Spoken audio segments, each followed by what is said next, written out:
How's it going, everybody? Welcome back. And I've been getting this question, why would I consider changing my IP address? Now, if you want to change your IP address, it's not for the simple cause of just changing your IP address. That's not enough of a reason.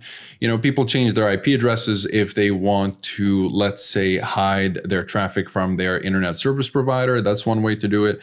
You would like to change your IP address or hide your own IP address in order to protect yourself on public Wi-Fi if you're using public Wi-Fi.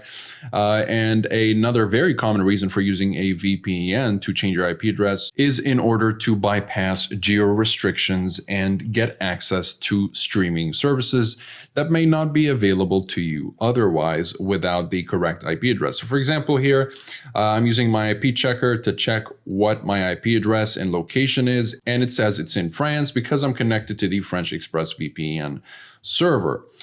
So if I want to hide my real IP address and let's say use a Netflix, and let's say use an American IP address because I want access to Netflix, I could just do that. Let's just say I'm going to use NordVPN for this one and just zoom out here. And as soon as I'm connected, all I need to do to check my IP address is just go to the IP checker right here and refresh, and I should have a New York location and a New York IP address. Therefore, I will get access to any New York exclusive or US exclusive rather streaming services and whatnot. So it's a pretty easy thing to do, really. Nothing complicated, especially when using a VPN. And there are many reasons for you to hide your IP address. Maybe you're a whistleblower, you're in a censorship heavy country, you use a VPN to mask your IP address. But for me personally, what I use it for, if I go on public Wi-Fi, I do have billing information on my laptop, so I'd rather not use my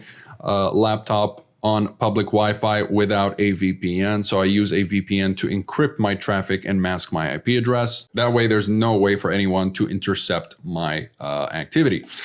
Besides that, I also like to use it to unblock Netflix, Hulu, Amazon Prime, and whatnot. And all these VPNs are pretty reliable at doing so. And if you'd like to learn more about these VPNs, you'll find links to full reviews in the description down below. And you'll also find links to pricing and discounts if you're interested in saving a little bit more money. All these VPNs do have a 30-day money-back guarantee, so you can try out these VPNs risk-free at least for the first 30 days, and they have 24/7 live chat support. Besides that, comment below if you have any questions. I'll be happy to answer all of them. Like and subscribe if you'd like to support the channel and stay up to date with everything VPNs and cybersecurity. Thank you guys very much for watching. I'll see you in the next one. Have a wonderful day.